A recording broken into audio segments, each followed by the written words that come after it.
অধিকার দিবস উপলক্ষে উপস্থিত সবাইকে বাংলাদেশ যুব অধিকার পরিষদের পক্ষ থেকে সালাম, আসসালামু আলাইকুম।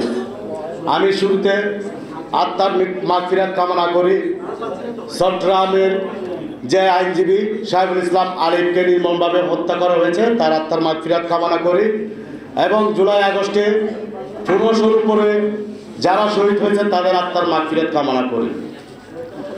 আলিফকে যখন নৃশংসভাবে হত্যা করা হয় তখন মানবাধিকার নিয়ে আমাদের পার্শ্ববর্তী রাষ্ট্র কথা বলে না।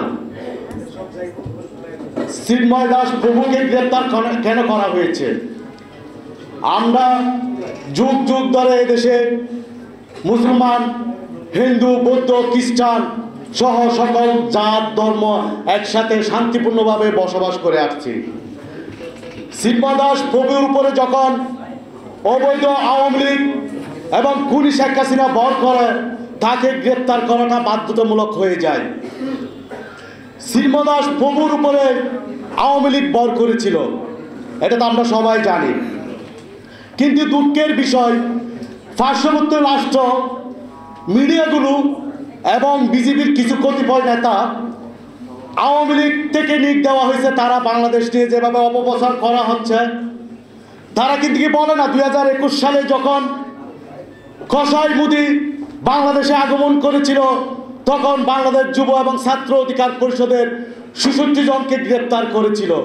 তখন কি আপনাদের মানবাধিকার লঙ্ঘন হয়নি?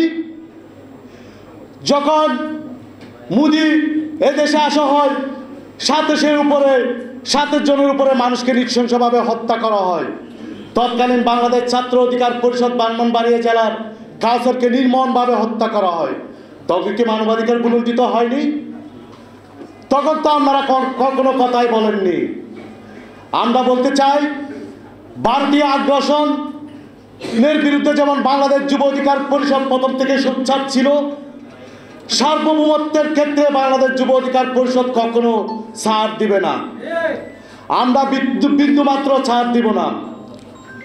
এই শেখ হাসিনার আমলে গতকালকে পুলিশের ওয়েবসাইটে কিন্তু 2018 থেকে 2023 সাল পর্যন্ত 2018 থেকে 2023 সালের ডিসেম্বর পর্যন্ত ওয়েবসাইটে কিন্তু পুলিশ ওয়েবসাইটে কিন্তু ঘোষণা করা হয়েছে 16,355 জনকে গুম করা হয়েছে। তখন কি মানবাধিকার কমিশনগুলো কোথায় ছিল?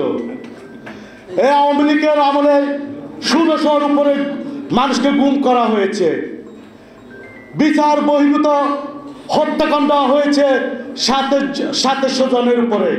তখন মানবাধিকার কোথায় ছিল? আমি স্পষ্ট বলতে চাই, এই আওয়ামী লীগ শাসন আমলে যারা হত্যাকাণ্ডের সাথে জড়িত ছিল, ওই সময় যারা মানবাধিকার কমিশনের দায়িত্বে ছিল তাদেরকে বিচারের আওতায় আনতে হবে এবং তার সাথে সাথে আওয়ামী লীগকে চরম মাত্রায় মানবাধিকার লঙ্ঘনের জন্য এবং জুলাই আগস্টে গণহত্যার জন্য তাকে নিষিদ্ধ করতে হবে। তাকে নিষিদ্ধ করার জন্য অনেকগুলো অকারণ বাংলাদেশে আছে।